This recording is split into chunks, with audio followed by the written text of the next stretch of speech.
Hello guys, ito start adjustment tayo ngayon guys. So ilagay natin sa utility from recognition camera. Target position memory muna tayo para mailagay natin yung degrees or millimeter. Kung ilan dapat ang designated na adjustment niyan.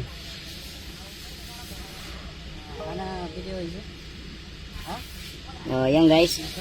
So ang height dito nakalagay height is 1350 mm. So sulat natin lang dito.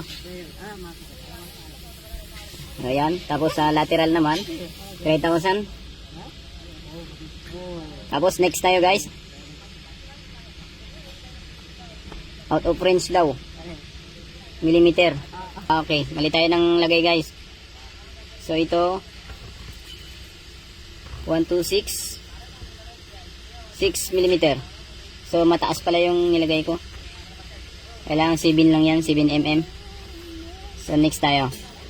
Sa angle, yaw angle 0 degrees.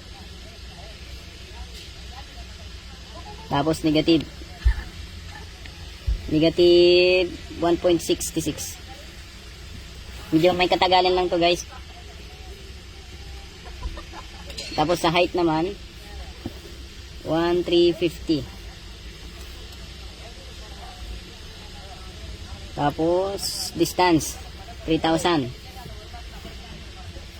Okay, distance ulit 550 ml. mm. So 180 mm millimeter.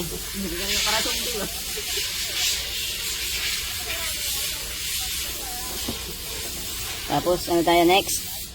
So width 1850.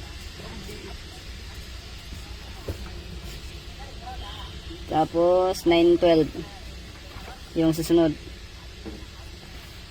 Yung distance pa rin.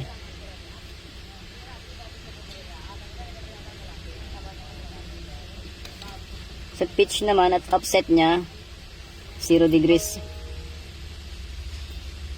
Distance nya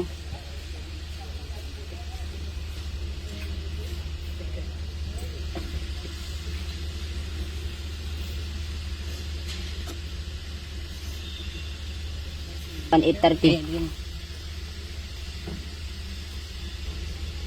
Ito na yan guys. So click tayo. So recognition na camera target position memory is complete. So mag axis adjust na tayo. So exit. Dito na tayo guys.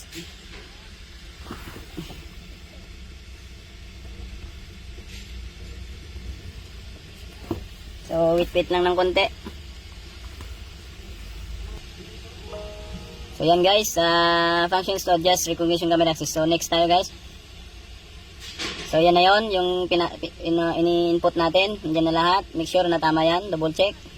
Next. Then confirm the condition. So next na. So sequential tayo guys ha. Sequential. Tapos set up. Yun nga. Isi-set up natin yung center na target. Ayan yun. Target natin. Huwag kang magpapasok ng tao dyan ha. So yan na natin guys ha. Ayan. So next natin. Ulitin ko ha. Baka malayo. O sige. Ngayon set up mo yung target sa left. Yung sinabi ko sa'yo kanina. Ilipat mo ganyan, tapos pihit mo ng konti yung ulo. O sige, bilisan mo lang kasi ano lang tayo, 200 seconds lang. Sige. Pihit mo pa, itutok mo dito sa, yan. Okay?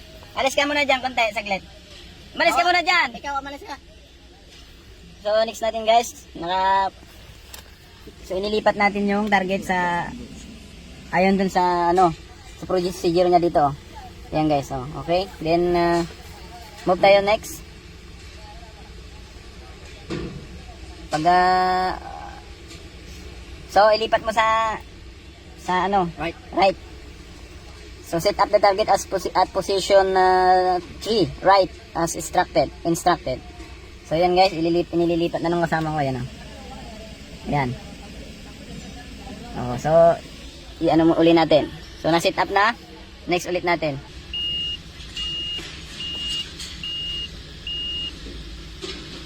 Okay guys, so yan, so napagtiyagaan din natin. So adjustment is complete na. So tingnan natin guys yung ilaw kung meron pa. Thank you po sa Ang layo mong mag-adjust eh. Salamat po sa napakasipag natin cameraman. Guys, ganyan wala na siya Tingnan natin sa message. So wala na, ito na lang natitira. Okay.